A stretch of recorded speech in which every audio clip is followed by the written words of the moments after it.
नमस्कार, मैं हूं दिव्या और आप देख रहे हैं आंखें न्यूज 24। आइए सबसे पहले नजर डालते हैं आज के मुख्य समाचारों पर। बिहार सरकार के मंत्री दिलीप जायसवाल ने 7 निश्चय पार्ट 3 पर बोलते हुए कहा कि जब तक कोई सरकार आती है, सरकार की अपनी पॉलिसी होती है। भारतीय जनता पार्टी और एनडीए की अपनी पॉलिसी है, मिलकर यह फैसला लिया गया है। बीजेपी की ओर से तेजस्वी यादव के लापता होने पर पोस्टर जारी किया गया। इस बाबत दिलीप जायसवाल ने कहा कि पहले राहुल गांधी लापता हो जाते थे, अब उनके जगह तेजस्वी यादव पद चिन्हों पर चल रहे। इस बारे में मुझे पता नहीं, मीडिया के माध्यम से ही पता चला है। 7 निश्चय पार्ट 3 गेम चेंजर साबित हो गया है। चुनाव में जो वादा किए थे उसको पूरा करने के लिए 7 निश्चय पार्ट 3 लाए हैं। देखिए, ऐसा है ना कि जब कोई सरकार आती है तो सरकार की अपनी पॉलिसी होती है। तो भारतीय जनता पार्टी और एनडीए की अपनी पॉलिसी है, जिसको लेकर के ये फैसला लिया गया। बढ़ते जाइए। देखिए, ये पहले राहुल गांधी ये काम करते थे, लापता हो जाते थे, और अब जो है तेजस्वी यादव जी जो है उनके पद चिन्हों पर चल रहे हैं। लेकिन मुझे पता नहीं है, मुझे आप लोगों से ही मालूम है।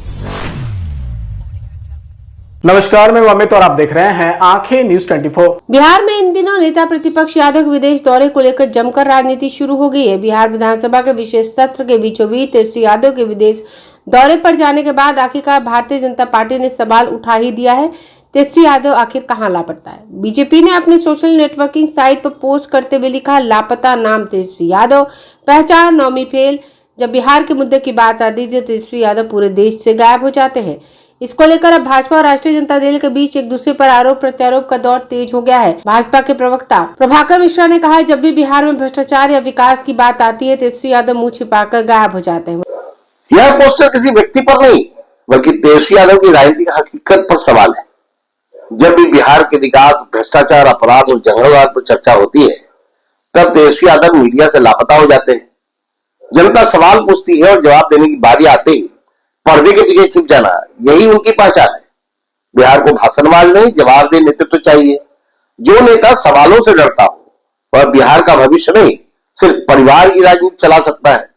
भाजपा का स्पष्ट मंतव्य है, अब बिहार को बहाने नहीं, जवाब चाहिए। वहीं आरजेडी ने भी पलटवार करते हुए कहा कि पहले बीजेपी यह बताए कि जब संसद में सदन चल रहे होते तो ऐसे समय में प्रधानमंत्री नरेंद्र मोदी विदेश दौरे पर क्या कर रहे हैं। जनता पार्टी के नेता तेजस्वी जी को अगर खोजना चाहते हैं तो बिहार की जनता के दिलों में खोजें, बिहार की जनता के विश्वास में खोजें, बिहार के नौजवानों के धड़कन में खोजें। तेजस्वी जी उनके दिलों में बसते हैं, उनके लिए कार्य करते हैं। बिहार के मुद्दे पर और विकास पर उनकी आवाज़ें बुलंद होती हैं। भारतीय जनता पार्टी तेजस्वी फोबिया की शिकार मत हो, और Bharatiya Janata party Vasco da Gama बनने से पहले ये बता दे कि प्रधानमंत्री जी चलते सत्र में विदेश के दौरा पर क्यों हैं। लोकसभा का सत्र चल रहा है, राज्यसभा का सत्र चल रहा है, देश के बड़े मुद्दे हैं। उन मुद्दों पर प्रधानमंत्री जी की उपस्थिति नहीं होना यह स्पष्ट करता है कि उनको भारत और भारत के मुद्दे से मतलब नहीं है। उनको विदेश भ्रमण जब जब सत्र चलता होता है तब तक करना होता है। भारतीय जनता पार्टी अपने आप में झांक ले, तब दूसरे के संबंध में इस तरह की बातें कहे। और जहाँ तक तेजस्वी जी के शिक्षा की बात है, तो बिहार के उप मुख्यमंत्री जो 7वीं फेल है उनके संबंध में भी बता दें, जो इनके कार्यकारी अध्यक्ष 12वीं फेल है उसके संबंध में भी बता दें, और प्रधानमंत्री जी के डिग्री के संबंध में भी बता दें कि कितना डिग्री हासिल किए हुए हैं। भारतीय जनता पार्टी दूसरे के संबंध में और दूसरे के प्रति इतनी चिंता नहीं करे। बिहार की जनता की चिंता के लिए तेजस्वी जी काफी हैं। नमस्कार, मैं अमित और आप देख रहे हैं आंखें न्यूज 24। पटना के सचिवालय के सभागार में डेयरी, मत्स्य एवं पशु संसाधन विभाग ने गेट्स फाउंडेशन के सहयोग से 2 प्रमुख कार्यक्रमों का शुभारंभ किया। इस अवसर पर मंत्री सुरेंद्र मेहता, मुख्य सचिव, विकास आयुक्त तथा अपर मुख्य सचिव सहित विभाग के वरिष्ठ अधिकारी उपस्थित रहे। श्री मेहता ने अपने संबोधन में कहा कि बिहार सरकार किसानों की आय को दोगुना करने के लक्ष्य पर काम कर रही है। इस दिशा में डेयरी और मत्स्य क्षेत्र में व्यापक सुधार आवश्यक है। उन्होंने पशु संरक्षण, मत्स्य पालन के आधुनिकीकरण और डेयरी उद्योग के विस्तार पर जोर दिया। बिहार सरकार इसकी तैयारी में है। हम अपने तमाम पदाधिकारी को धन्यवाद देना चाहते हैं कि उनके द्वारा बिहार में बहुत इस क्षेत्र में काफी काम हुआ, और इसको और ज्यादा मजबूती के साथ और ज्यादा बेहतर कैसे तो सरकार के विकसित बिहार बनाने के सपनों के साथ हम सब लोग आगे बढ़ रहे हैं। इसको और ज्यादा बेहतर ढंग से कैसे बिहार में चले, किसानों का आय कैसे दुगना हो, पशु का संरक्षण कैसे हो, तो इसकी तैयारी में बिहार सरकार है। निश्चित रूप से आने वाले दिनों में बिहार डेयरी के क्षेत्र में, मत्स्य पालन के क्षेत्र में और आगे बढ़ेगा। यही बिहार सरकार का लक्ष्य है। हम आप तमाम मीडिया के भाइयों को भी धन्यवाद देना चाहेंगे कि आप भी इस विकसित बिहार के अभियान में सब लोग सहयोग करें, सब लोग कंधा से कंधा मिलाकर एक साथ चलें। जय हिंद, जय भारत। बिहार सरकार का लक्ष्य है कि पशु डेयरी के क्षेत्र में और दूध उत्पादन के जो किसान हमारे, उनके आय को कैसे हम आगे बढ़ाएं, आय कैसे बढ़े। मत्स्य पालन के क्षेत्र में ही मत्स्य पालक किसान का आय कैसे बढ़े और सीधा सीधे बिहार के गरीब गुरबा इस क्षेत्र से ज्यादा जुड़े हुए, उनके जीवन स्तर को उठाने के लिए सरकार का ये अभियान है।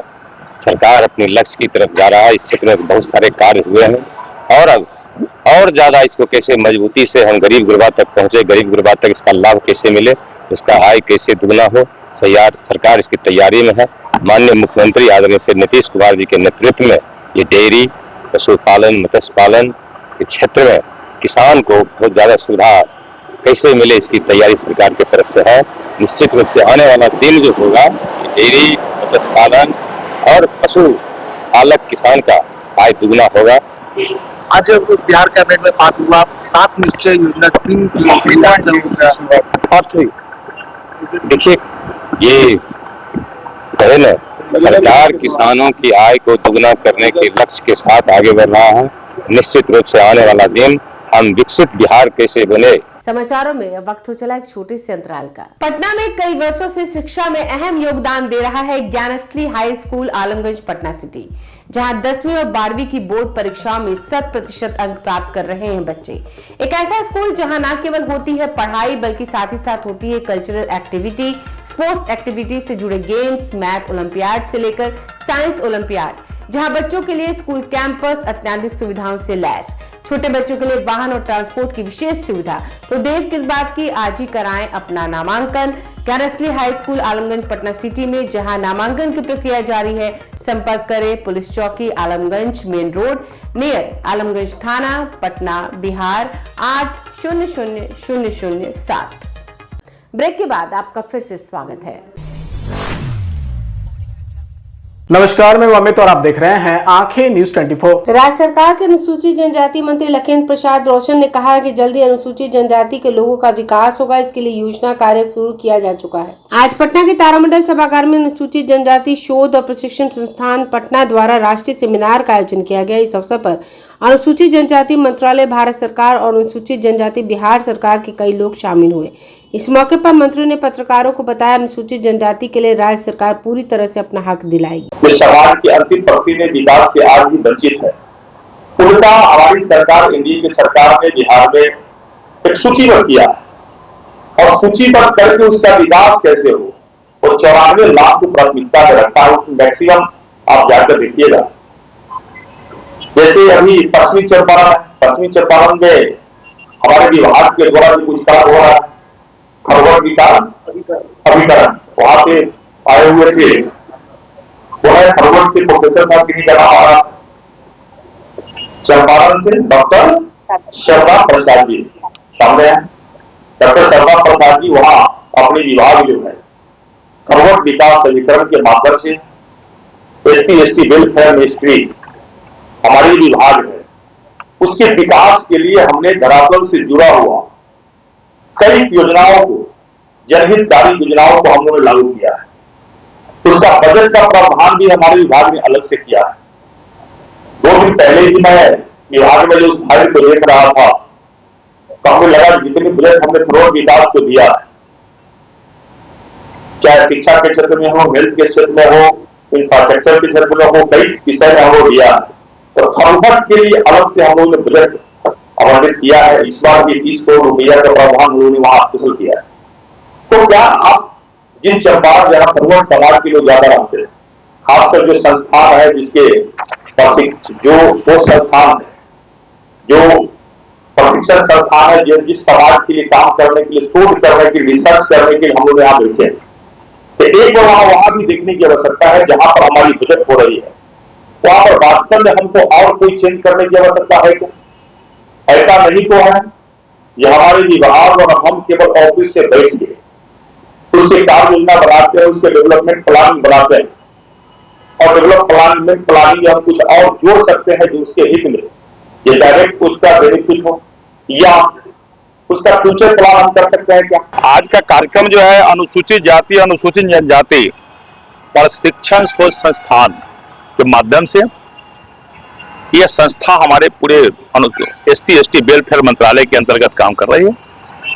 और यह संस्था का मुख्य उद्देश्य है जो विभिन्न कॉलेजेस से, विभिन्न यूनिवर्सिटी से इससे जुड़े हुए लोग हैं, जो लोग यह शोध करते हैं इस संस्था के माध्यम से, जो अनुसूचित जनजाति समाज के लोग हैं, जो पूरे बिहार के अंदर जो समाज के मुख्य धारा में जोड़ने का जो एनडीए के सरकार का जो विजन है, बिहार के माननीय मुख्यमंत्री नीतीश कुमार जी का जो सोच है, तो देश के माननीय प्रधानमंत्री नरेंद्र मोदी के मार्गदर्शन में इस समाज के लोग समाज के मुख्य धारा से कैसे जुड़े और विकास से कौन काम से बचा हुआ है, इस सब पर एक चिन्हित करके शोध संस्थान के माध्यम से, रिसर्च के माध्यम से वो लोग विभिन्न हमारे जो पदाधिकारी हैं और कई संस्थाओं से जुड़ा हुआ लोग हैं, ये संयुक्त रूप से इस विभाग पर, ये शोध संस्थान पर प्लानिंग करते हैं और वो समाज के मुख्य धारा से जुड़ा हुआ जो योजनाएं हैं, स्कीम है, कैसे हम ले सकते हैं उसके विकास के लिए और क्या क्या कर सकते हैं,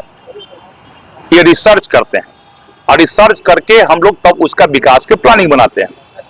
तो उसी संबंधित एक सेमिनार था, उसी कार्यक्रम में मुझे आना हुआ। यह सफल कार्यक्रम के लिए अपनी पूरी टीम को मैं बधाई देता हूं। निश्चिंत रहिए, बुलडोजर से वही डरता है जो बिहार के अंदर बालू माफिया है, शराब माफिया है, भू माफिया है, जो 1990 से लेकर 2005 तक अवैध रूप से बिहार सरकार के जमीनों को अतिक्रमण करके बड़े बड़े इमीनार खड़ा कर लिया था। वैसे लोग बुलडोजर एक्शन से डर रहा है और वैसे लोगों को कानून का भय होना भी चाहिए। यह बिहार के माननीय मुख्यमंत्री नीतीश कुमार जी के रीजन में किसी प्रकार का कब्जाधारी को किस छूट नहीं दी जा सकती है।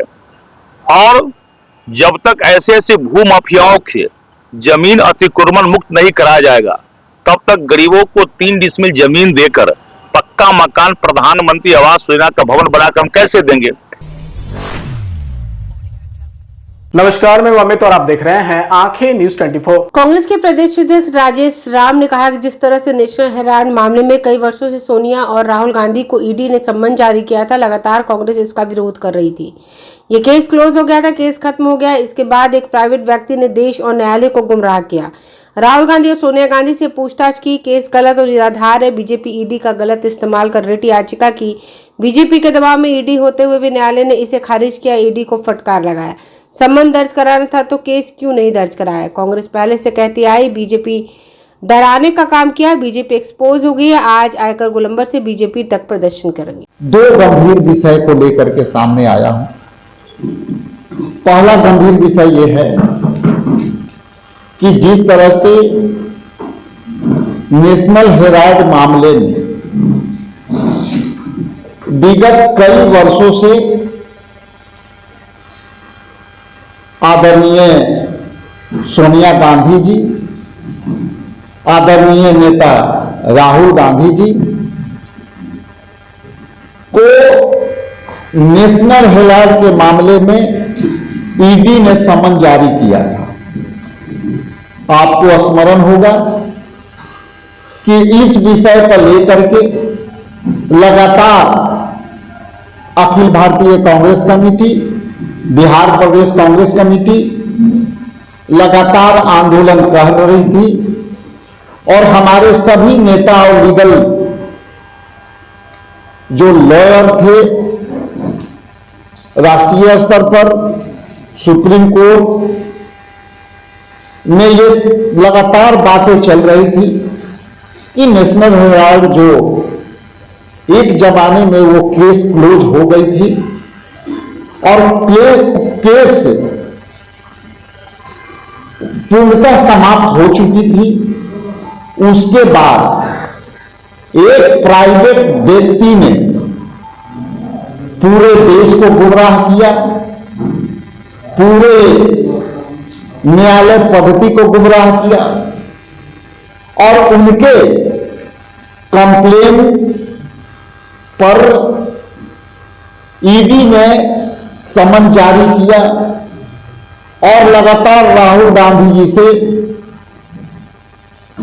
78 घंटे पूछताछ की गई। आदरणीय सोनिया गांधी जी से उनकी स्वास्थ्य सेहत खराब होने के बाद भी ईडी ने जो है लगातार पूछताछ किया और उस समय हमारे नेता और लीगल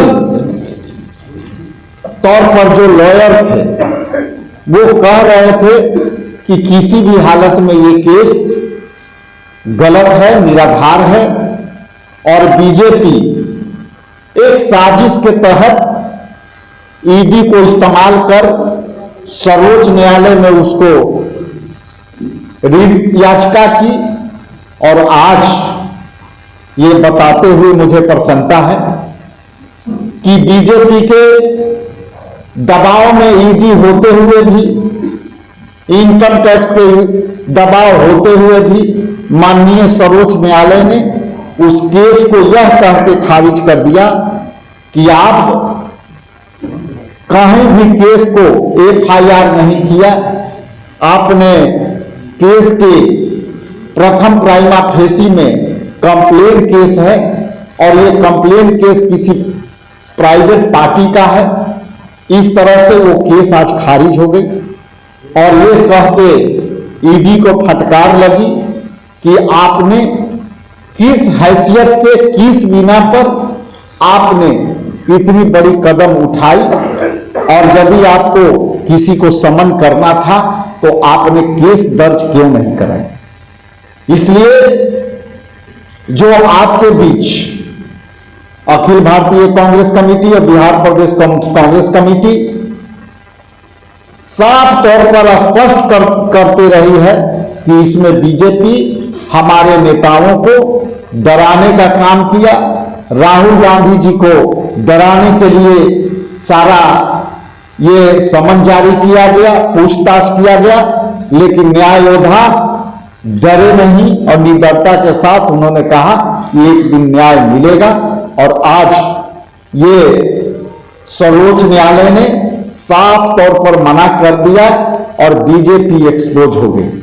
इसलिए ये जो विषय है, इस विषय के लिए मैं आप सबसे मुखातिब हुआ और इसके बाद इसी विषय को लेकर के हम इनकम टैक्स चौराहे पर जाएंगे और बीजेपी कार्यालय तक हम जाएंगे और वहां हम बीजेपी के खिलाफ जो सारे इंस्टीट्यूशन को मैं ये कहना चाहता हूं कि जैसा कि आप जानते हैं कि मुजफ्फरपुर जिला के ग्राम नवलपुर मिसरौलिया पंचायत अंतर्गत सकरा विधानसभा अंतर्गत अमरजीत राम और उन्हें भूख, कर्ज और आर्थिक तंगी के कारण आत्महत्या स्वयं किए।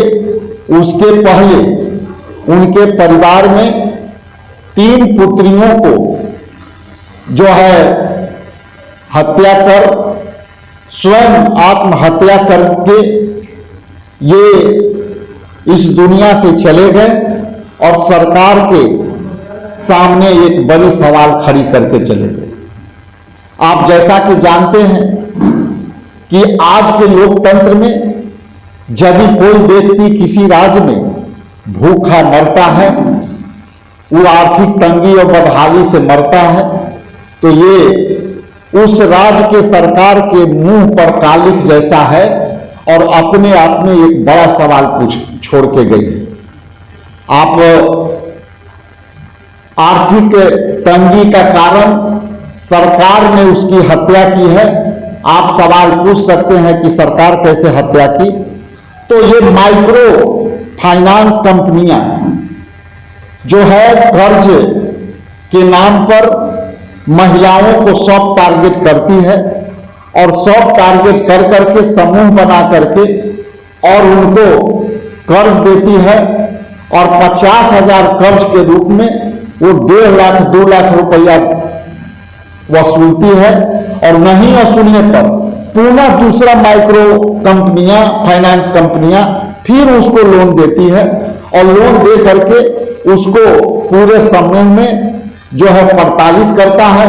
और आज मैं उदाहरण सहित जो मिसरौलिया गांव का जो घटना है वो सरकार इस पर गंभीरता से सोचे और उसी गांव के अगल बगल जो है 5 लोग अपने घर में ताला लगा करके चले गए और जब मैंने पता किया तो यह पता चला कि वो। अगर आपने अभी तक हमारे चैनल को सब्सक्राइब नहीं किया है तो हमारे चैनल को जल्द से जल्द सब्सक्राइब करें, लाइक करें और शेयर करें। देश और दुनिया की तमाम खबरों को देखने के लिए लगातार देखते रहें आंखें न्यूज़ 24।